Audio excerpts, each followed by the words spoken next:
Hello, আসসালামু আলাইকুম। শখের খামার ফরিদপুর ইউটিউব চ্যানেল থেকে ছোট্ট একটা শর্ট ভিডিও নিয়ে চলে আসলাম। তো প্রায় 10 দিন পরে আপনাদের সাথে ভিডিও শেয়ার করতেছি। তো আসলে ব্যস্ততার কারণে আপনাদের সাথে ভিডিও শেয়ার করতে পারিনি।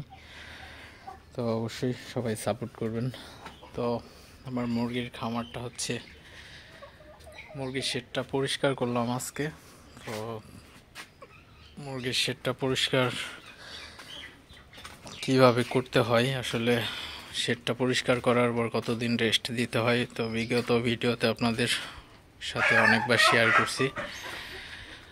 তো আসলে খামারটা হচ্ছে আপনার খামার থেকে যখন মুরগি বিক্রি করবেন, তো তারপরে হচ্ছে পাঁচ পাঁচ থেকে আর কি 7 দিন পরে যদি আপনি মুরগির ঘরের লিটারটা পরিষ্কার করেন, তাহলে কিন্তু অনেক ইজি হয়ে যাবে আসলে। তো লিটারটা শুকায় যায়, তো শুকাইলে কিন্তু আপনার লিটার পরিষ্কার করতে অনেক সহজ হয়।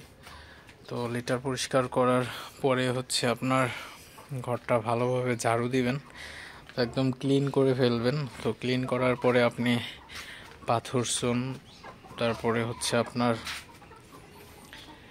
যে ব্লিচিং পাউডার, তো জীবাণু মুক্ত করার জন্য আপনার অবশ্যই জীবাণুনাশক দিতে হবে। তো আপনি জীবাণুনাশক দিলে তো মুরগির ঘরটা আপনার জীবাণুমুক্ত হয়।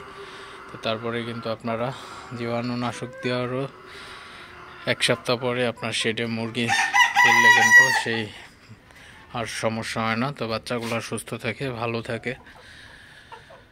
তো আপনারা যারা খামারি আছেন, তো অবশ্যই আপনার এই জিনিসটা একটু খেয়াল করবেন।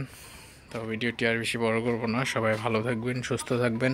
শখের খামার ফরিদপুর ইউটিউব চ্যানেলটা অবশ্যই সাবস্ক্রাইব করবেন, লাইক করবেন, কমেন্ট করবেন এবং শেয়ার করে অন্য ভাইদের দেখার সুযোগ করে দিবেন। তো দেখা হবে অন্য কোনো নতুন ভিডিওতে নতুন কোনো তথ্য নিয়ে। আল্লাহ হাফিজ।